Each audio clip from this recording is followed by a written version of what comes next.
Hello hi good morning. कैसे हैं आप लोग? तो सबसे पहले आप लोगों को बहुत ही एक फ्रेश गुड मॉर्निंग और बहुत प्यारा सुप्रभात मेरी तरफ से। तो जैसा कि हमने लास्ट वीडियो में पढ़ा था सेल के बारे में, सेल चक्र और मतलब कोशिका चक्र और कोशिका विभाजन के बारे में, तो वो वीडियो चैनल पे है। आप लोग अगर ना देखी हो आप लोगों ने तो आप लोग जा कर के वहाँ देख सकते हैं। और आपको ये पता ही है कि ये हमारी वीडियो जो है टीजीटी, पीजीटी, एलटीजीआईसी, होम साइंस से रिलेटेड वीडियोस और उससे रिलेटेड टॉपिक हम लोग यहाँ पे डिस्कस करते हैं। तो आज हमारा टॉपिक है डाइजेस्टिव सिस्टम, जिसको हम बोलते हैं पाचन तंत्र। तो इसमें हम ये पार्ट 1 वीडियो है, क्योंकि ये जो आपका टॉपिक है पाचन संस्थान या पाचन तंत्र, ये काफ़ी लेंदी है और मैंने थोड़ा सा डिस्क्रिप्टिव वे में आपको बताया है, मतलब कि पॉइंट टू पॉइंट नहीं डिस्कस किया है, डिटेल डिस्कशन किया है मैंने। तो इस वजह से ये पार्ट 1 वीडियो है, पार्ट 2 हम नेक्स्ट वीडियो में लेकर के आएंगे। तो चलिए स्टार्ट करते हैं। डाइजेस्टिव सिस्टम, पहली चीज़ तो आपको ये समझना है, एक सेकेंड, हाँ, सबसे पहले तो आपको ये समझना है कि डाइजेस्टिव सिस्टम क्या है। ठीक है, सिस्टम का मतलब ये होता है कि जैसे एक सेल होती है और जब कई सारी सेल्स एक साथ इकट्ठा हो जाती हैं तो उनको हम टिश्यूज़ बोलते हैं, मतलब कि ऊतक। हमारी जो बॉडी है वो टिश्यूज़ से मिलकर के ही बनी हुई है, मतलब सेल, एक सेल, फिर 2 सेल, 4 सेल, पाँच सेल, है ना, इतनी सारी सेल्स का जो मतलब ग्रुप ऑफ सेल्स को हम टिश्यूज़ बोलते हैं। तो उसी तरीके से हमारी बॉडी में कई सारे ऑर्गन्स हैं। ठीक है, बहुत सारे ऑर्गन हैं हमारी बॉडी में, और जब उन्हीं ऑर्गन्स का एक ग्रुप बन जाता है तो उसी को हम लोग सिस्टम बोलते हैं। ठीक है, तो यहाँ पे देखिए लिख रखा है मैंने, group of organs called system. यहाँ पर ये थोड़ा सा IES हो गया है, सॉरी फॉर दैट। तो ग्रुप ऑफ ऑर्गन्स मतलब कि जितने भी ऑर्गन्स हैं उनको हम जब ग्रुप में स्टडी करते हैं या जब वो एक साथ हो जाते हैं तो उन्हीं को हम सिस्टम बोल देते हैं। तो डाइजेस्टिव सिस्टम में कई सारे पार्ट आते हैं, कई सारे बॉडी के ऑर्गन्स हैं हमारे, इसीलिए हम लोग इसको group of organs called system, ठीक है, डाइजेस्टिव सिस्टम या आप सिस्टम कह सकते हो। सेकेंड है आपका breakdown of food is known as digestion. Digestive system में जाहिर सी बात है हम डाइजेशन के बारे में पढ़ेंगे, और डाइजेशन किस चीज़ का होता है? फूड का। तो ब्रेकडाउन ऑफ फूड का मतलब जो हम फूड लेते हैं अपने अंदर, जो है खाते हैं फूड, आप जो भी भोजन, उन्हीं का ब्रेकडाउन, वो कैसे टूटता है, कैसे हम उसको चबाते हैं, निगलते हैं, इन्हीं सारी चीज़ों को हम लोग पाचन बोलते हैं। कैसे मतलब उसका टूटना फूटना, कैसे निगलना उसका होता है, वो आपका पाचन है। पाचन तंत्र का कार्य जो है वो है भोजन निगलना, पाचन करना, पोषक तत्वों का अवशोषण एवं व्यर्थ पदार्थों का उत्सर्जन करना। जो पाचन प्रणाली है हमारे शरीर में, उसका ये काम है कि जो हम भोजन खा रहे हैं हम उसको स्वेलो कर पाएँ, मतलब निगल पाएँ, पाचन उसका हो बॉडी में मतलब पेट में जाने के बाद, और जो उनमें न्यूट्रिएंट्स हैं उनका एब्जॉर्प्शन हो। जो आप खा रहे हैं, एब्जॉर्प्शन का मतलब यहाँ से है कि जो आप खा रहे हैं वो आपके डाइजेस्ट होकर के आपके ब्लड में मिक्स हो जाए, और जब ब्लड में मिक्स होगा तभी आपको उसका बेनिफिट मिल पाएगा, मतलब आपकी बॉडी को। एवं व्यर्थ पदार्थों का उत्सर्जन करना है। यहाँ पर मैंने बाइलिंगुअल नोट्स आपको मतलब दिए हैं, आगे भी इसी तरीके से, कहीं पे इंग्लिश कहीं पे हिंदी। देखिए, आप इंग्लिश और हिंदी की तरफ ज़्यादा मत इन्फ्लुएंस होइए कि इंग्लिश में क्या है हिंदी में क्या है। आप अपना कॉन्सेप्ट क्लियर करने पे फोकस करिए और आपको मतलब समझ आए, जो टॉपिक आप पढ़ रहे हैं वो चीज़ आपको समझ आए। और फोकस तो फिलहाल आप थोड़ा सा इंग्लिश वाले टर्म पे करेंगे तो ज़्यादा मतलब एग्जाम पॉइंट ऑफ व्यू से वो आपके लिए ज़्यादा अच्छा होगा। तो वही है, पाचन तंत्र का कार्य भोजन निगलना, पाचन करना और न्यूट्रिएंट्स का एब्जॉर्प्शन करना, एवं जो वेस्ट प्रोडक्ट है उनका उत्सर्जन करना, मतलब हमारी बॉडी में जो वेस्ट मटेरियल बनता है या बाई प्रोडक्ट के रूप में आता है उसको बॉडी से एक्सक्रीट आउट करना। अब यहाँ पर लार्ज पीस, स्मॉल पीस, ये सब जो मैंने लिख रखा है, इसका मतलब ये है कि जो ब्रेकडाउन ऑफ फूड का एक प्रोसेस है वो इसी तरीके से होता है कि जब हम भोजन खाते हैं तो कुछ उसमें लार्ज पीस होते हैं चबाने के बाद भी, तो ये जो ब्रेकडाउन होता है वो लार्ज पीस का स्मॉल पीस में होता है। मतलब अगर भोजन के आपने बड़े टुकड़ों को अंदर जो है खाया है तो वो वहाँ ब्रेकडाउन किस में होगा? स्मॉल पीसेस में होगा। कॉम्प्लेक्स फूड आपने लिया है तो वो जाकर के सिंपल फॉर्म में टूट जाएगा। कार्बोहाइड्रेट आपने लिया खाने के थ्रू तो वो ग्लूकोज में जाके टूट जाएगा। प्रोटीन है जो आपका वो अमाइनो एसिड में टूटेगा, और जो फैट है आपका वो फैटी एसिड एवं ग्लिसरॉल में टूटेगा। ठीक है, नेक्स्ट है आपका, नेक्स्ट स्लाइड पे चलते हैं, main organs of digestive system. तो एक सेकेंड, ये आपका पाचन तंत्र के मुख्य अंग हैं। ठीक है, तो ये पूरा दिख रहा होगा ये डायग्राम आपको। यहाँ पर ये आपको दिख रहा है माउथ है, और माउथ कैविटी भी इसको, मतलब माउथ एंड ये जो माउथ बाहर का है वो माउथ कैविटी, मतलब अंदर की तरफ जो आ रहा है। इसके बाद ये फेरिंग्स है जिसको हम लोग हिंदी में ग्रसनी बोलते हैं। ठीक है, आगे मैंने हिंदी में भी लिख रखा है। और ये आपकी ग्रसनी है, और इधर ये जो आपका है इसोफेगस है, ये इसको ग्रास नली बोलते हैं हिंदी में। ये आपको दिख रहा है ये लीवर है, ब्राउन कलर में जो है, और इधर आपका ये ऑरेंज दिख रहा है स्टमक है, पैनक्रियाज है जिसको हम हिंदी में अग्नाशय बोलते हैं और स्टमक को अमाशय बोलते हैं। ये आपका गाल ब्लैडर है जिसको हम लोग पित्ताशय बोलते हैं, जस्ट लीवर के नीचे है। इसके बाद ये आपकी लार्ज इंटेस्टाइन है, आई थिंक लार्ज इंटेस्टाइन और स्मॉल इंटेस्टाइन तो आप लोग बिल्कुल यूज टू होंगे। और ये तीनों तरफ जो आपको दिख रही है पूरी लार्ज इंटेस्टाइन है, और इसके अंदर जो है वो स्मॉल है, और ये नीचे आपका एनस है, और इधर आपका जो थोड़ा सा ये वाला पार्ट है ये एनस है, ठीक है, सॉरी रेक्टम है, और ये नीचे वाला आपका एनएस है। तो मैं आपको ये सजेस्ट करूँगी ये जो डायग्राम है इसको आप लोग अच्छे से देखिएगा और अपने माइंड में इसको फीड करने की कोशिश करिएगा कि आप समझ पाएँ कि कौन सा जो इसमें मतलब कौन सा ऑर्गन कहाँ पे स्थित है। जब इसको आप समझ पाएंगे, सेल वाले में भी मैंने आपको यही बताया था कि अगर हम कोई डायग्राम देखते हैं तो उसका हमारे माइंड में बिल्कुल इमेज ना फिक्स हो जानी चाहिए। इससे आपको बड़ी हेल्प मिलेगी। जब हम लोग डिटेल में पढ़ेंगे, मतलब थ्योरी में पढ़ेंगे किसका क्या काम है, तो आपको ज़्यादा अच्छे से समझ आएगा।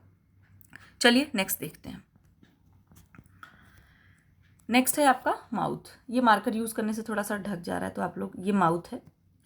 तो माउथ के अंदर हम लोग 3 चीज़ें पढ़ेंगे। सबसे पहला हम लोग टीथ पढ़ेंगे, इसके बाद क्या कहते हैं टंग पढ़ेंगे, टंग के बारे में, और सलाइवरी ग्लैंड्स के बारे में। तो सबसे पहले हम आते हैं टीथ पे। टीथ देखिए, दांत सबको पता है, जो क्या कहते हैं नंबर ऑफ मिल्क टीथ, मतलब जो दूध के दांत होते हैं उनकी संख्या कितनी होती है, 20 होती है। इसको अस्थायी दांत भी बोलते हैं, ठीक है।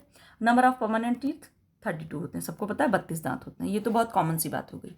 अब आपका जो दांत का मतलब प्रकार, या आप दांत के नाम कह सकते हो इसको, वो 4 तरीके के होते हैं। कितने होते हैं? 4। ये आपको याद रखना बिल्कुल। जो इंसीजर होते हैं वो 8 होते हैं। अब ये नंबर में 8 होते हैं, 1 2 3 4 5 8 होते हैं। अगर जोड़ी में पूछा जाएगा तो इसका जस्ट आप हाफ कर देंगे, 4 पेयर आप बोलेंगे, क्योंकि आपको भी पता है कि एक पेयर में 2 दांत होते हैं या 2 चीज़ें होती हैं। तो जो इंसीजर होता है वो 8 होते हैं, और जो कैनाइन है वो आपके 4 दांत होते हैं, और जो प्री मोलर है वो 8 होते हैं, और जो मोलर है वो 12 होते हैं। अभी ये कितने कैसे होते हैं आगे मैं आपको बताती हूँ।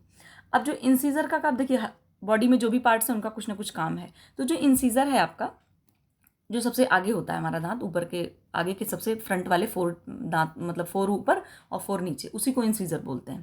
तो इनका काम क्या होता है? बाइटिंग, मतलब काटना। आप खुद सोचो कि आप कोई फ्रूट्स या कुछ खाते हो तो आगे वाले दांत से काट करके खाते हैं। आप ये चीज़ मतलब इसको नोटिस करिएगा, जब भी आप कुछ खाइए तो आप नोटिस करिए। जब आप अपने, देखिए हमारे बॉडी के पार्ट्स हैं ये, है ना। तो जब आप कोई भी चीज़ खा रहे हैं या कुछ कर रहे हैं अपने बॉडी का यूज़ करके, तो उससे जब आप मतलब क्या कहते कनेक्ट करेंगे कि अच्छा मैंने ये पढ़ा था, हाँ ये चीज़ तो मैं ऐसे ही कर रही हूँ, तो इससे आपको क्या होगा कि मतलब आप जब रिलेट करके कोई भी चीज़ पढ़ते हैं तो वो हमेशा के लिए पहली चीज़ तो याद हो जाती है, एंड दूसरी चीज़ ये है कि वो आपके लिए बहुत कॉमन सी बात हो जाती है, फिर आपको बड़ा मज़ा आने लगता है। खैर टॉपिक पे आते हैं। फिर दूसरा है आपका कैनाइन। कैनाइन हमारे 4 दांत होते हैं। अब ये क्या करते हैं? चीरने एवं फाड़ने का काम करते हैं। जैसे कोई चीज़ को बहुत चीड़ फाड़ करके खाना है, मतलब ज़्यादा फोर्स लगाना है, तो कैनाइन उसका काम करते हैं। कैनाइन जो है इंसीजर के जस्ट बगल में ही होता है। और थर्ड है आपका प्रीमोलर। ये चबाने का काम करते हैं। जब आप खाना हम खाना खाते हैं, च्यू करते हैं जब, तो उसके काम आते हैं। 4 है आपका मोलर। तो मोलर जो होता है सबसे पीछे के दांत होते हैं, जिसको हम लोग विजडम टीथ या अक्ल दाढ़ बोलते हैं, जिसको हम कहते हैं ना कि अक्ल के दांत निकल रहे हैं, कभी कभी बहुत पेन होता है जब निकलता है, तो ये सबसे लास्ट के होते हैं। तो इसमें क्या, ये हमारे मतलब जब जो भी चीज़ आप खा रहे हैं उसको बिल्कुल पीसने का काम करते हैं, मतलब पूरी तरीके से आप ये कह सकते हो कि उसको ग्राइंड करके निगलने में हेल्प करते हैं। ये मतलब अच्छी तरीके से जब भोजन पिस जाएगा तो भाई जाहिर सी बात है स्वैलो करने में आसानी होगी। ये आपका है जो है ये दांत का आपका डायग्राम है, और ये वही वाली बात है जहाँ मैंने आपको नाम बताया, अब मैं आपको फिगर में दिखा रही हूँ कि कौन से दांत कहाँ पे होते हैं। ये इसमें क्या है ना कि आप इसको जस्ट हाफ कर सकते हैं, कि ऐसे मान लो आप इसको, ठीक है, क्योंकि ये ऊपर का भी इसमें दिखा रखा है और नीचे का भी दिखा रखा है। आप सिर्फ ऊपर का ही देखो, नीचे का अपने आप को खुद क्लियर हो जाएगा। मैंने सबसे पहले आपको बताया इंसीजर। इंसीजर कितने होते हैं? 8 होते हैं, ठीक है। 8 मतलब कि 4 जोड़ी होते हैं। तो ये पूरा है अपर वाला, ठीक है, ये वाला जो है ये आपका अपर है। तो इंसीजर मैंने बताया था कि 8 दांत होते हैं और जोड़ी में होते हैं 4। तो आपको ये दिख रहा होगा, एक यहाँ एक यहाँ, ये पूरे 4 दिख रहे हैं आपको। आप खुद अपना दांत देखना, फ्रंट में जो 4 टीथ हैं उनको हम इंसीजर बोल रहे हैं, ठीक है। इनका काम क्या है? काटने का काम है। ये 4 दांत आपके इंसीजर हैं। तो अब आप कहोगे मैम आपने 8 बताया था, 4 आपके अपर हो गए, 4 आपके लोअर हो गए, ये इधर नीचे की तरफ 8 हो गए। कैनाइंस मैंने आपको 4 बताया था। तो आप ये देखो, जस्ट इंसीजर के बगल में ये कैनाइंस है, ठीक है। एक इधर कैनाइन है, एक इधर है, मतलब कि अपर साइड में 2 कैनाइन है तो 2 नीचे भी होंगे, तो ये भी आपके 4 टीथ हो गए, ठीक है। इसके बाद फिर जस्ट कैनाइन के बगल में 1 और 2, ठीक है, 2 इधर प्रीमोलर और 2 इधर प्रीमोलर। तो अपर में कितने प्रीमोलर हो गए आपके? 4 हो गए, ठीक है। 2 इधर हो गए, 2 इधर हो गए, 4 हो गए, ठीक है। इसके बाद मोलर, लास्ट में आपके प्रीमोलर के जस्ट बगल में 3 दांत हैं, 1 2 3, ठीक है। इसको हम बोलते हैं मोलर। क्या बोलते हैं इसको? मोलर। तो ये 3 इधर हो गए और 3 इधर हो गए, ठीक है, मतलब कि ये 6 हो गए। तो जो आपके पास प्री मोलर है वो आपके देखिए 4 हो गए, आपके पास जो मोलर है वो 6 हो गए, और जो कैनाइन्स है आपके पास ये ऊपर के साइड आप कह सकते हो कि 2 हो गए, और इंसीजर आपके पास 4 हो गए। ये हम वन साइड का पढ़ रहे हैं, तो आप खुद काउंट कर सकते हो कि 4 2 6 4 और 6 प्लस 4 10 हो गया आपका, और इधर ये 10 प्लस 6 16 हो गया, मतलब टोटल आपका कितना हो गया? 16। तो जब सिर्फ ऊपर के मतलब जो अपर लेयर है हमारी माउथ की, उसमें कितने दांत हो गए आपके? 16 हो गए, और सेम इसी सीक्वेंस में नीचे भी होगा, तो 16 प्लस 16 32। आई थिंक आपको समझ में आ गया होगा, ठीक है। इंसीजर कितने हैं? इंसीजर 4 हैं। कैनाइन आपके एक इधर है, 2 कैनाइन हो गए। प्रीमोलर 2 इधर है, 2 इधर है, 4 हो गए, और मोलर 3 इधर है, 3 इधर है, 6 हो गए, ठीक है। तो आप खुद देख सकते हो कि 4 2 6, 6 4 10, 10 6 16, ठीक है। ये आपका डायग्राम आप एक बार और देखोगे अच्छे से समझ आएगा। ये डायग्राम देखना, इसके बाद एक बार जाना अपने रूम में, शीशे के सामने खड़े हो जाना, फिर खुद से अपने दांत आप लोग काउंट करना, बहुत अच्छे से समझ आ जाएगा, ठीक है। आप ये चीज़ समझो कि हम लोग जो चीज़ ये पढ़ रहे हैं ना, सब हमारी बॉडी में ही है, तो आप अपना कोरिलेट करोगे तो बहुत इजीली आपको समझ में आ जाएगा सब। ये है दांतों की संरचना, मतलब जो एक दांत होता है उनका स्ट्रक्चर क्या है, कैसे होता है। सबसे बाहरी लेयर को इनामेल बोलते हैं, आप जानते ही होंगे, मतलब फिर भी जान लीजिए। ये सबसे हार्डेस्ट पार्ट होता है हमारे दांत का।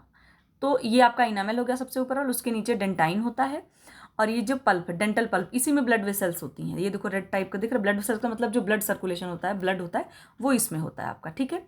इसके बाद सीमेंटम है। ये सीमेंटम का काम क्या होता है कि ये हमारे दांतों को जो दांतों की बोन्स होती है उससे बिल्कुल पकड़ करके रखता है। दांत हमारे जल्दी, मतलब अब आप देखते हो ना, दांत कहाँ जल्दी हिलता है, जब तक बिना कोई मतलब कुछ ऐसा अनडिजायरेबल थिंग ना हो जाए।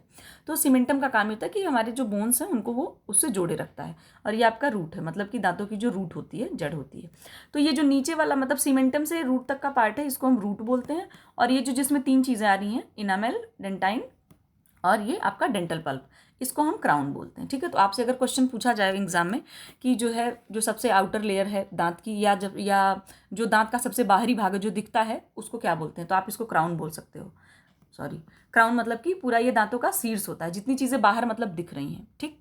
तो आपकी ये दांतों की संरचना थी, आई थिंक समझ में आया होगा आपको, ठीक है। सबसे बाहरी लेयर जो होती है, सॉरी बार बार ऐसे उधर, ये इनामेल है, और आपका ये डेंटाइन है, और ये आपका डेंटल पल्प है, ठीक है। सीमेंटम क्या क्या काम है? रूट एपेक्स, ठीक। चलिए अब कुछ फैक्ट हैं। फैक्ट क्या है? मतलब कुछ चीज़ें हैं जो आपको दांत के बारे में जाननी चाहिए, पता होनी चाहिए। Third molar teeth is called wisdom teeth and also called vestigial teeth. Third molar का मतलब मैं आपको बता दूं, एक सेकेंड में दिखा। ये थर्ड मोलर का मतलब यहाँ पर आप देख रहे हो जो सबसे लास्ट में है, जो सबसे लास्ट में है, लास्ट वाला दांत जो है, ये सबसे लास्ट में जो दांत है, इसी को हम थर्ड मोलर बोल रहे हैं, ठीक है। तो जो आपका थर्ड मोलर है उस दांत को, मतलब जो सबसे तीसरा वाला दांत है लास्ट का, उसको हम लोग विजडम टीथ मतलब कि अक्ल दाढ़ भी बोलते हैं, and also called vestigial teeth. इसको वेस्टिजियल टीथ भी बोलते हैं। वेस्टिजियल का मतलब यहाँ पर वेस्टिजियल ऑर्गन हमारी बॉडी में होते हैं कई सारे। वेस्टिजियल ऑर्गन का मतलब ये होता है कि वह अंग जो शरीर में उपस्थित तो है, लेकिन वो हमारी बॉडी में कोई बहुत इंपॉर्टेंट रोल नहीं अदा कर रहा है, ठीक है। वो कोई बहुत खास फंक्शन नहीं है उसका, सिर्फ वो हमारी बॉडी में है। जैसे जो क्या कहते हैं अपेंडिक्स होता है, उसका भी कोई काम नहीं होता, लेकिन वो हमारी बॉडी में होता है, तो उसको हम वेस्टिजियल ऑर्गन बोलते हैं। तो उसी तरीके से जो दांत है, जो अक्लदाढ़ वाला सबसे पीछे होता है ये दांत, इसका कुछ बहुत ज़्यादा मतलब आप ये कह सकते हो बहुत इंपॉर्टेंट रोल नहीं फंक्शन करता हमारी बॉडी में, इसलिए हम इसको वेस्टिजियल टीथ भी बोलते हैं, ठीक है। Enamel is the hardest part of our body. ये मैंने आपको बताया, सबसे जो पूरी बॉडी का जो सबसे कठोर हिस्सा है वो क्या है? हमारे दांतों का इनामेल है। इनामेल जो होता है वो कैल्शियम हाइड्रोक्सी एपेटाइट या फिर आप कैल्शियम फॉस्फेट, मतलब इन दोनों चीज़ों से मिलकर के बना होता है। आपको दोनों याद रखना है कि एग्जाम में क्या पूछा जा सकता है। और जो लोग दांतों की पढ़ाई करते हैं, मतलब जो डेंटिस्ट होते हैं, उनको मतलब उनकी पढ़ाई को ओडोंटोलॉजी बोलते हैं, ठीक है। अब ये आपका है डेंटल फार्मूला। अब आपको सोचोगे ये कौन सी मुसीबत है। ये डेंटल फार्मूला का मतलब ये है कि आपको, जैसे मान लीजिए कुछ लोग भूल जाते हैं कि इंसिजर कितने हैं, कैनाइन्स कितने हैं, मोलर कितने हैं, प्रीमोलर कितने हैं, तो उसमें मे भी थोड़ा सा हेल्प करे। जो टेम्पररी टीथ होते हैं, जिसको अस्थायी दांत या फिर दूध के दांत बोलते हैं। एक चीज़ है, हाँ, ये जो डेंटल फार्मूला आपको मैं बताने जा रही हूँ, एक चीज़ आपको ये याद रखनी है कि ये जो यहाँ पे मैंने 2+1+, 0+2 लिख रखा है, ये सिर्फ आपके दांत का जो एक हिस्सा बताएगा, ठीक है। मतलब ये जो फॉर्मूला है आपको, ये सिर्फ दांत मतलब आप अपने जो आपका मुंह है, अपर लेयर और जो है लोअर लेयर जो होती है, ठीक है। तो ये आप ये समझो कि हमारे दांत का ये एक हिस्सा है, एक हिस्सा इन द सेंस कि अभी आपको बताती हूँ मैं। ये देखिए, आई फॉर का मतलब यहाँ पर इंसीजर है, सी फॉर कैनाइन है, P for premolar, M for molar, ठीक है। जो अस्थायी दांत होते हैं हमारी मतलब हमारे मुंह में, वो 20 होते हैं, ठीक है। तो इसका एक जस्ट फॉर्मूला है, आप अगर चाहो तो याद रख सकते हो, 2102 इसी सीक्वेंस में। और बाकी ये आपको याद रखना है कि इंसीजर, कैनाइन, प्रीमोलर और मोलर। तो मान लीजिए आपका ये मुंह है, ठीक है, ये हो गया, हमने 2 हिस्से कर दिए, ये ऊपर वाला हो गया, ये नीचे वाला हो गया। अब अगर मैं इसको ऐसे कर दूं, तो ये जो इस तरफ का है ना, ये जो दांत का फॉर्मूला है वो सिर्फ इस तरफ का है। तो आप सोचो, इस तरफ का इधर भी काउंट करेंगे, फिर इधर भी काउंट करेंगे, फिर नीचे भी 2 बार काउंट करेंगे, इधर भी काउंट करेंगे, ठीक है। तो यही बात हो रही। तो हम सिर्फ इस तरफ का फॉर्मूला आपको बता रहे हैं, उसको बाद में हम इंटू 4 कर देंगे तो पूरा दांत निकल के आ जाएगा। जैसे देखिए, इंसीजर 2 है, कैनाइन 1 है, प्रीमोलर बचपन में नहीं होते हैं, तो यहाँ पे मैंने 0 लिख रखा है। और जो आपका मोलर है वो 2 है, मतलब कि बचपन में जो मोलर टीथ होते हैं वो एक इधर साइड में 2 ही निकलते हैं, ठीक है। ऐसे 3 होते हैं। तो आप ये खुद सोच लो कि 2 + 1 3 हो गया, और 0 तो होगा नहीं, तो 3 + 2 5 हो गया। मतलब कि एक साइड में सिर्फ 5 टीथ है, ठीक है। अब ये हमारे पास तो चारों तरफ का है, तो 5 × 4 कितना हो जाएगा, 20। होप समझ में आया होगा आपको, ठीक है। अब सेम इसी तरीके से परमानेंट है। तो परमानेंट में क्या होता है कि इसमें भी, अब परमानेंट में भी ऐसे ही चल रहा है। ऐसे आपको 4 तरह की, मतलब मान के चलो 4 पार्ट, ये मतलब डाउन वाला हो गया, और ये आपका अपर वाला हो गया, और ये जो है, जब मैंने 4 डिवाइड कर दिया तो ये इधर वाला। मान के चलो कि हम एक तरफ का फॉर्मूला निकाल रहे हैं, ठीक है। तो इसमें भी हो गया, इंसीजर आपके 2 पहले बचपन में भी थे, और कैनाइन भी एक था, प्रीमोलर नहीं था बचपन में। अब बड़े होने के बाद आपके पास प्रीमोलर आ गया, कितने, 2 आ गए, और जो मोलर 2 थे वो आपके 3 हो गए। तो अब आप देखो कि 2 1 3 2 5 3 8, तो मतलब यहाँ पर कितने हो गए, 8 हो गए। अब यहाँ भी मैंने 4 से इंटू किया था, और यहाँ भी आप 8 को 4 से कर दोगे तो कितना हो जाएगा, 8 चौक 32, ठीक है। तो मतलब इस तरफ आपके 8 दांत होंगे, फिर इधर भी 8 हो जाएंगे, इधर भी 8 हो जाएंगे, और इधर भी 8 हो जाएंगे। आई थिंक आपको समझ में आया होगा। देखिए, नीचे लिख भी रखा है कि ये 1 साइड फॉर्मूला है।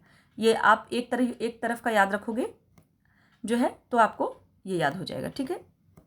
चलिए, आपको हो सकता है समझ में आया हो, और अगर नहीं भी आया हो, जैसे भी आपको याद हो जाए आप फोकस करिए। अगर आपको वो जो है डायग्राम देखने से भी याद हो जाता है कि इंसीजर इतने होते हैं, कैनाइन इतने होते हैं, मोलर प्रीमोलर का क्या है, तो कोई दिक्कत नहीं है। बट अगर आपको इससे भी याद हो जाता है तो इससे भी अच्छी बात है। हाँ, एक चीज़, ये क्या कहते हैं, टेम्परेरी का फॉर्मूला ये था 2102, और जो ये परमानेंट है उसका फॉर्मूला हो जाएगा 2 1 2 3, ठीक है।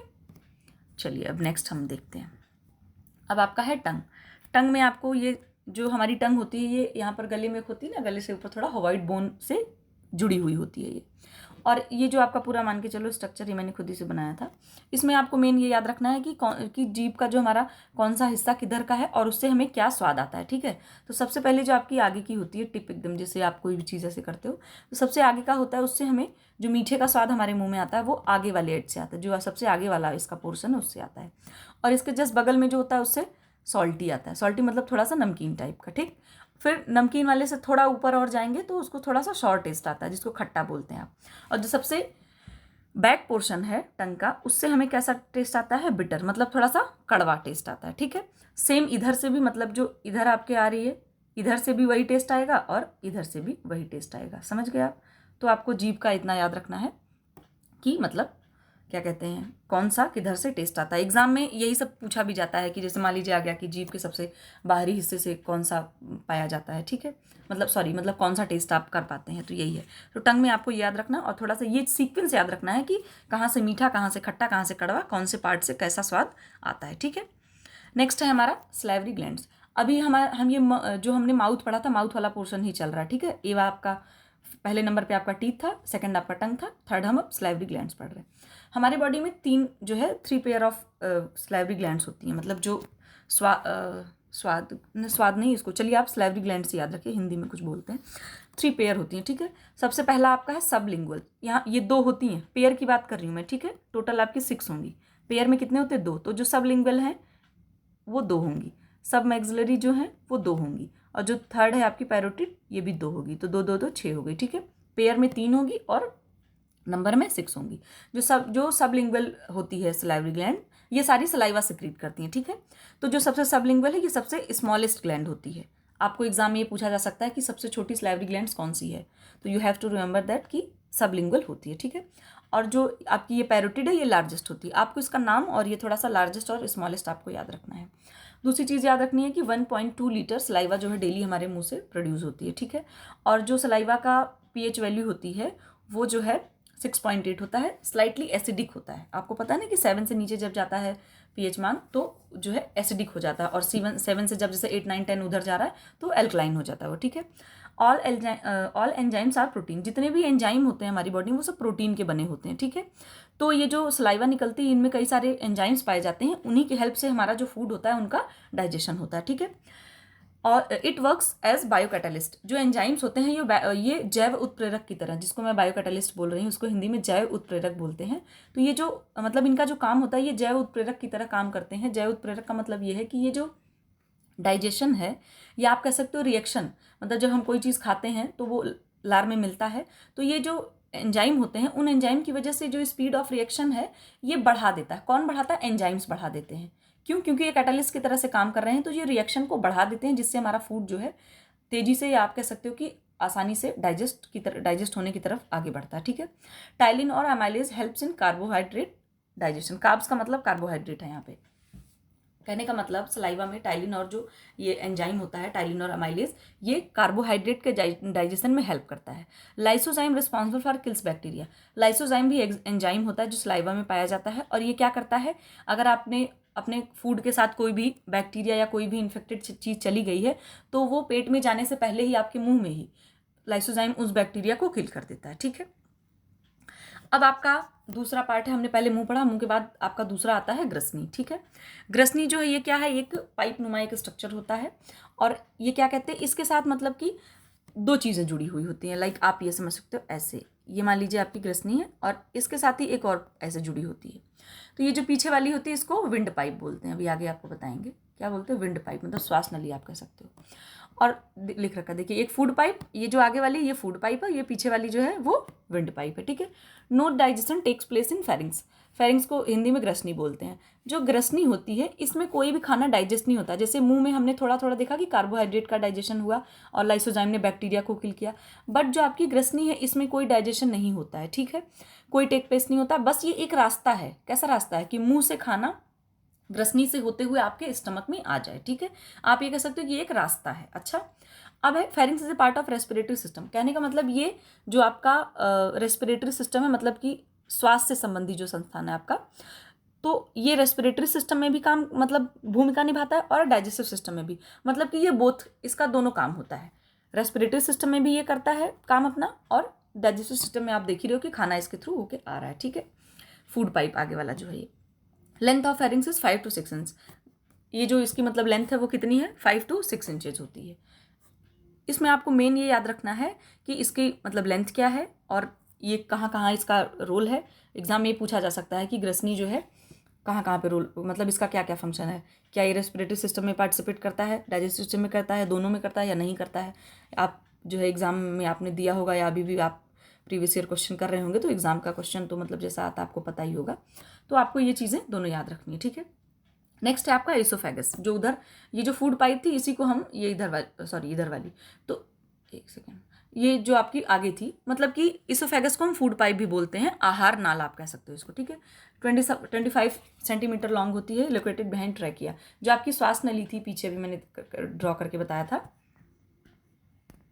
ये आपकी फूड पाइप थी और ये इधर थी, ठीक है, श्वास नली वाला। तो ये जो ट्रैकिया अगर आप इधर से देखेंगे तो ये क्या है आपका, इधर इसके पीछे ये स्थित है, ठीक। Contraction and expansion of food pipe is known as peristalsis. कहने का मतलब ये जो फूड पाइप है, देखिए ये फ्लेक्सिबल होगी ही, जाहिर सी बात है, तभी तो फ्लेक्सिबल होती, तभी तो आप देखो कभी कभी खाना फंस जाता है तो पानी पीने से नीचे की तरफ खिसक जाता है। तो जो खाना मतलब कभी ये जो फूड पाइप होती है इसका कॉन्ट्रैक्शन और एक्सपेंशन होता है।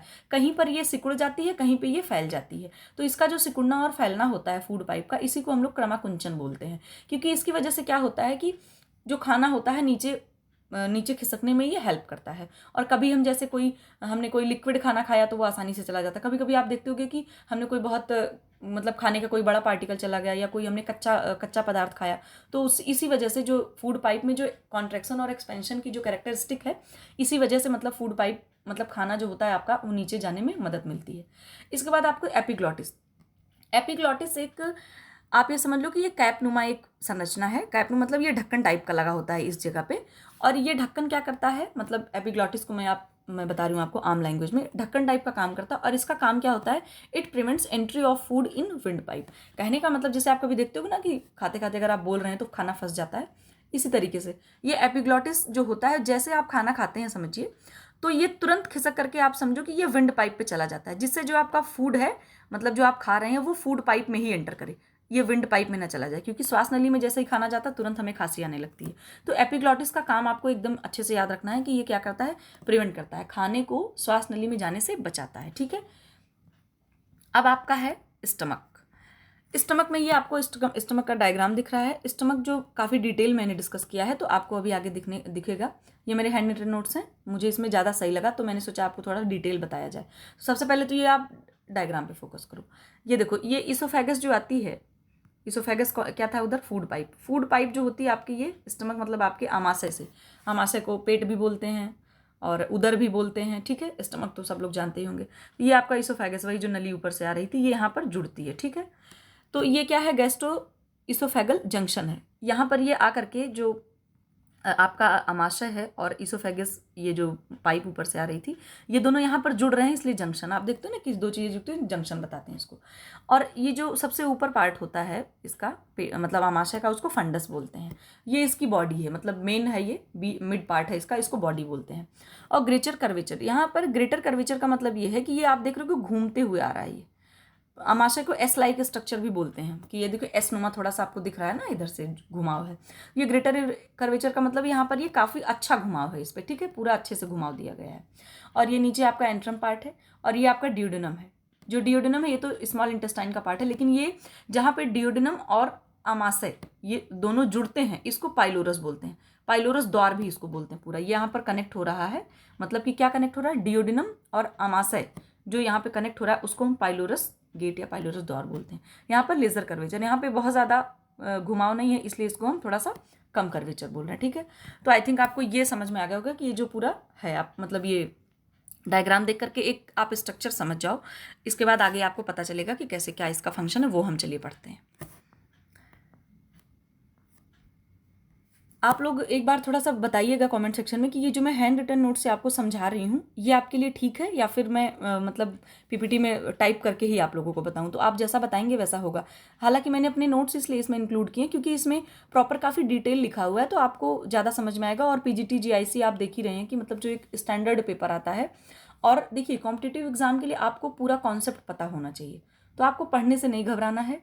आप जो भी ह्यूमन फिजियोलॉजी में पढ़िए, जो भी टॉपिक, उसको आप ना रिलेट करिए, अपने आप से रिलेट करिए। और मेरी बात समझिए, आप एक बार दो बार में आपको 100% समझ में आ जाएगा। और आप एक हफ्ते के अंदर या 10 दिन के बाद एक बार और रिवाइज कर लेते हैं, तो मैं बिल्कुल आपको फुल गारंटी दे रही हूँ, आपको पूरा प्रॉपर अच्छे से आपके माइंड में बिल्कुल फीड हो जाएगा जो भी चीज़ है। क्योंकि ये सब बहुत ईजी है, आपको बस रिलेट करके पढ़ना है। ठीक है, घबराना नहीं है, आराम से पढ़ना है। एक बार 2 बार वीडियो देखनी है, प्रॉपर अपने नोट्स बनाइए जैसे भी आपको लग रहा है। ठीक है, स्क्रीनशॉट ले सकते हैं, नोट्स बना सकते हैं। नोट्स बनाएंगे तो आपके लिए ये ज़्यादा बेनिफिट होगा। ठीक है, अच्छा, अमाशय के उधर मैंने आपको पार्ट तो बताया ही अभी। ठीक है, तो अमाशय का जो ये सबसे पहला वो है कि ऊपर ये इधर उसमें नहीं दिया हुआ था, कॉर्पस होता है। जो कॉर्पस है अमाशय का, उधर पार्ट नहीं दिया हुआ था। ये अमाशय का सबसे बड़ा भाग होता है। और इसके जो इनर लेयर होती है, इसमें म्यूकस मेम्ब्रेन पाई जाती है, जिनमें कई सारी ग्लैंड्स होती हैं। और ये लगातार क्या करती हैं, आमाशयिक रस स्रावित करती रहती हैं। मतलब कि आपको पता है ना कि स्टमक से कई सारे एंजाइम्स और कई सारे जूस निकलते हैं, जिसकी हेल्प से ही खाना जो है डाइजेस्ट होता है। तो आप ये कह सकते हो जो कॉर्पस है वो आमाशय का सबसे बड़ा भाग है, और इसी में म्यूकस मेम्ब्रेन पाई जाती है। और उसी म्यूकस मेम्ब्रेन से बहुत सारे आमाशयिक जूस निकलते रहते हैं, जिनकी वजह से क्या होता है कि भोजन हमारा डाइजेस्ट होता है। आमाशयिक रस में जो आपका स्टमक जूस होता है, उसमें कई सारे एंजाइम्स सिक्रीट होते हैं। और इसमें जो HCl मतलब कि हाइड्रोक्लोरिक एसिड जो सिक्रीट होता है, कहाँ से, सॉरी, आपके स्टमक से। और जो HCl सिक्रीट होता है वो भोजन को एसिडिक बनाता है। एसिडिक बनाने से क्या होता है कि भोजन में जो कोई भी बैक्टीरिया या कुछ है वो उनको किल कर देता है, और खाना आपका थोड़ा एसिडिक मीडियम में जब हो जाता है तो और तेजी से डाइजेस्ट होने लगता है। इसके अलावा पेप्सिन एंजाइम पाया जाता है, और पेप्सिन एंजाइम क्या करता है, पेप्सिन एंजाइम भी आपका पेट में ही पाया जाता है। पेप्सिन एंजाइम जो आपने प्रोटीन वाला फूड खाया है उसको पेप्टोन में बदलने में हेल्प करता है। देखिए प्रोटीन की जो संरचना होती है, मैं फूड साइंस में आपको पढ़ाऊंगी। प्रोटीन जो एक है ना, ये कॉम्प्लेक्स फूड आइटम आप कह सकते हो। मतलब जब भी प्रोटीन वाली चीज़ें आप खाते हो, जैसे आपका दाल हो गया, सोयाबीन हो गया, मांस वाली चीज़ें हो गई, अंडा हो गया, दूध हो गया, ये सारे प्रोटीन रिच फूड होते हैं। तो इनका जो स्ट्रक्चर है वो कॉम्प्लेक्स होता है, तो इस वजह से इसको डाइजेस्ट होने में भी ज़्यादा टाइम लगता है। ठीक है, तो प्रोटीन पचाने के लिए पेप्टोन एंजाइम भी कहाँ से निकलता है, आपका स्टमक से ही निकलता है। इसके अलावा HCl भोजन में वही है, मैंने बताया आपको कि HCl जो निकलता है वो भोजन में उपस्थित बैक्टीरिया को नष्ट कर देता है और एंटीसेप्टिक का काम करता है। एंटीसेप्टिक का मतलब शुद्धता लाता है, जो भी बैक्टीरिया वगैरह होते हैं उनको किल कर देता है। ठीक है, इसके बाद अमाशय में, जो अमाशय की इनर लेयर होती है उनमें पैराइटल सेल्स पाई जाती हैं, और ये अमाशय की आंतरिक सतह जो होती है उनमें पैराइटल सेल्स पाई जाती हैं, और आंतरिक सतह में 3 प्रकार की अन्य कोशिकाएं भी पाई जाती हैं। ये जितनी भी सेल्स का नाम है इनको आपको याद रखना है। ये आपके ह्यूमन फिजियोलॉजी में PGT में एग्जाम में इस बार भी आया था, और आगे भी आप प्रीवियस ईयर क्वेश्चन उठा करके देख सकते हो। पहले तो इतना डिटेल और इतना डीप क्वेश्चन नहीं आते थे, बट आगे अभी आ सकता है, तो इसलिए आप लोग को बिल्कुल फुल प्रिपेयर रहना। ठीक है, तो सबसे पहले इसमें जो होती है गॉबलेट सेल पाई जाती हैं, ये भी म्यूकस स्रावित करती हैं। म्यूकस मैंने आपको नहीं बताया, जो म्यूकस होता है वो हमारे पेट की जो दीवारें हैं उनको HCl से बचाता है। जो HCl है वो एसिडिक होता है, एसिडिक मतलब कि हाइड्रोक्लोरिक एसिड है वो। तो अगर हमारे पेट की दीवारों पर हमेशा जो हाइड्रोक्लोरिक एसिड है बार बार वो जाता रहेगा या उससे जाएगा उस पर, तो जो हमारे आमाशय की दीवारें हैं ना वो मतलब डैमेज हो सकती हैं, चोट पहुंच सकती है। तो जो म्यूकस सिक्रीट होता है आमाशय की आंतरिक दीवारों से, वो HCl को मतलब जो आपकी पेट की दीवारें हैं उनको उनसे HCl को मतलब HCl से बचाता है। समझ में आ रहा है आपको? पेट की जो दीवारें हैं वो काफ़ी मतलब डेलिकेट होती हैं, तो HCl अगर बार बार उन दीवारों से टच होगा तो वो समझिए कि हमारे आमाशय की दीवारों के लिए वो हार्मफुल है।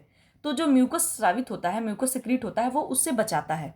ठीक है, क्योंकि ये एसिडिक होता है ना, तो अगर बार बार एसिडिक चीज़ें हमारे आमाशय की दीवारों से टच होंगी तो दीवारें जो है डैमेज हो सकती हैं।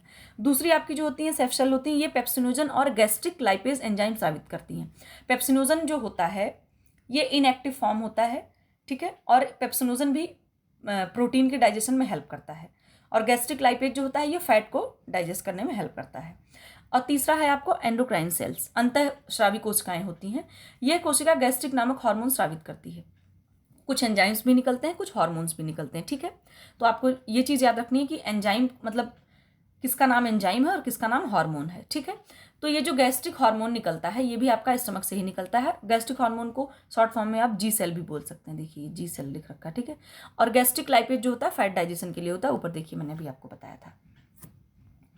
नेक्स्ट है आपका कि एंजाइम सिक्रेटेड बाई स्टमक। कुछ एंजाइम्स होते हैं जो कहाँ से सिक्रीट होते हैं, आपके स्टमक से। ठीक है, तो अमाशय में सिक्रीट होने वाले कौन कौन से एंजाइम है? पेप्सिन है। अभी मैंने आपको बताया जो पेप्सिन होता है ये प्रोटीन को पेप्टोन में बदल देता है। मतलब आप जो भी कोई फूड आइटम खाते हो जिसमें प्रोटीन होता है वो आपके स्टमक में घूमते फिरते आता है। वहाँ पर आने के बाद ये डाइजेस्ट नहीं होता है, वहाँ पर आता कहता भाई कैसे डाइजेस्ट हो, कुछ हेल्प करो। तो वहाँ पर पेप्सिन एंजाइम होता है। किस में पेप्सिन एंजाइम होता है? स्टमक में, और वहाँ पर ये मिल करके उसको पेप्टोन में बदल देता है। ठीक है, इसके बाद रेनिन होता है। आप ये सोचो कि जैसे होता है ना, आपने पढ़ा होगा कि आगे भी मैं आपको बताऊंगी फूड साइंस में, दूध के प्रोटीन को मतलब अलग कहते हैं। दूध में केसिन प्रोटीन होता है, दाल में लाइसिन प्रोटीन होता है, मांस में मायोसिन प्रोटीन होता है, अंडे में एल्ब्यूमिन होता है। तो अलग अलग प्रोटीन होता है। तो आप ये सोचो कि अलग अलग प्रोटीन को कैसे हम क्या करते हैं कि अलग अलग फंक्शन में जाने के लिए अलग अलग कपड़े रखते हैं। तो इसमें जितने मतलब अलग अलग तरह के प्रोटीन के लिए अलग अलग एंजाइम रिस्पॉन्सिबल होते हैं। तो जो रेनिन एंजाइम निकल रहा है स्टमक से, ये दूध में जो केसिन प्रोटीन पाया जाता है उसको ये बदलने में हेल्प करता है, मतलब उसको डाइजेस्ट करने में हेल्प करता है। अगर आपसे एग्जाम में पूछा जा रहा है कि दूध के केसिन प्रोटीन को पचाने के लिए कौन सा एंजाइम सिक्रीट होता है या कौन सा एंजाइम रिस्पॉन्सिबल होता है, तो आपको बताना होगा रेनिन एंजाइम। ठीक है, इसके बाद आपका थर्ड है HCl। HCl मैंने बताया कि HCl क्या करता है। HCl का काम सिर्फ इतना है कि वो भोजन को जो है एसिडिक बना देता है, मतलब अम्लीयता प्रदान करता है। और अम्लीयता प्रदान करने की वजह से क्या होता है कि जो फूड का डाइजेशन है वो बहुत स्पीडअप हो जाता है, मतलब और तेज़ी से डाइजेस्ट होने लगता है। और इसके बाद अगर भोजन में कोई भी बैक्टीरिया या कोई भी इन्फेक्शन है तो वो भी आपका मर जाता है, ठीक है। इसके बाद गैस्ट्रिक हार्मोन, मैंने आपको बताया ही कि गैस्ट्रिक हार्मोन में जो है क्या कहते हैं, वो गैस्ट्रिक लाइपेज निकलता है और जिसकी वजह से फैट डाइजेशन में भी काम करता है। और भी जो गैस्ट्रिक जूस निकलते हैं वो भी आपके जितने भी फूड आइटम हम ले रहे हैं प्रोटीन वाले और इस तरह के वाले, वो हेल्प करता है। किस में हेल्प करता है? फूड डाइजेशन में, ठीक है। इसके बाद आपका है काइम। अब काइम क्या है? भोजन आमाशय में, आप ध्यान से इसको पढ़ो, कि भोजन आमाशय में HCl, पेप्सिन, रेनिन एक्सेट्रा मिल जाने के पश्चात गाढ़े अर्धतरल घोल के रूप में चेंज हो जाता है, जिसे काइम कहते हैं, ठीक है। कहने का मतलब ये है कि आप ये सोचो कि खाना जितना हमने खाया वो आपके पेट में आता है, तो पेट में HCl भी मिला, हाइड्रोक्लोरिक एसिड, पेप्सिन एंजाइम भी मिला प्रोटीन को जिसने तोड़ा, रेनिन एंजाइम मिला जिसने दूध की प्रोटीन को तोड़ा, और भी मतलब और फैट जो था उसमें लाइपेज में गैस्ट्रिक लाइपेज मिला। इन सारे ने भोजन, ये सारे भोजन में मिल गए और ये सारे जितने भी एंजाइम और हार्मोन है जब ये भोजन में मिल जाते हैं तो ये भोजन को गाढ़े अर्धतरल घोल के रूप में परिवर्तित कर देते हैं। इसी को हम काइम बोलते हैं, ठीक है। ये काइम आमाशय से पक्वाशय में पचने के लिए आता है। पक्वाशय क्या था आपका, मतलब वो पक्वाशय जो है वो आपका स्मॉल इंटेस्टाइन का सबसे अपर भाग होता है, ठीक है। वो आगे मैं आपको बताऊंगी। और यहाँ पर आपका क्या होता है कि जितना भी मान के चलिए, तो ये अब यहाँ पर जितना भी मान के चलिए आमाशय में जितना डाइजेशन होना था वो हो चुका। अब ये जो काइम बन जाता है भोजन, मतलब उसमें सारे इतने एंजाइम मिल चुके और जितना भोजन का डाइजेशन यहाँ होना था वो हो चुका। अब आमाशय के बाद जो आपका भोजन है वो कहाँ आएगा? स्मॉल इंटेस्टाइन में आएगा, ठीक है। स्मॉल इंटेस्टाइन वाला हम वो पार्ट 2 में बनाएंगे, उसको हम नेक्स्ट वीडियो में डिस्कस करेंगे, क्योंकि आपको इतना सारा एक साथ बहुत ज़्यादा हो जाएगा, मे भी समझ ना आए। लेकिन आपको ये समझना है कि खाना सबसे पहले कहाँ जाता है? मुंह में जाता है, आपके माउथ कैविटी से होते हुए, फूड पाइप से होते हुए कहाँ आता है? स्टमक में आता है। स्टमक के बाद अब खाना जो है जाएगा स्मॉल इंटेस्टाइन में, वो हम आगे पढ़ेंगे, ठीक है। और चलिए ठीक है, फिर मिलते हैं आपसे हम नेक्स्ट वीडियो में। आपने वीडियो देखी उसके लिए थैंक यू, और फिर मिलते हैं नेक्स्ट वीडियो में। बाकी आप लोग पढ़ते रहिए, खुश रहिए, अपना ध्यान रखिए, और नेक्स्ट वीडियो में मिलते हैं। और एक चीज़ आप लोग प्लीज़ ज़रूर कमेंट में बताइएगा कि ये हैंड रिटन नोट्स आपको ठीक हैं या नहीं ठीक हैं, ठीक है। अगर आपको लग रहा है कि हाँ इससे भी ठीक है, ये जस्ट मैंने आपको इसीलिए जो है इंक्लूड किया है क्योंकि इसमें काफ़ी डिटेल लिखा हुआ है, ठीक है। तो आपको, और इसको मैंने बहुत ही नॉर्मल लैंग्वेज में लिखा है, जैसे आप कहानी कह सकते हो, तो आप इसको आराम से देख सकते हैं। और आई होप कि आपको ये हेल्पफुल होगी। चलिए फिर नेक्स्ट वीडियो में मिलते हैं, ध्यान रखिए, तब तक के लिए ओके, टाटा, बाय बाय।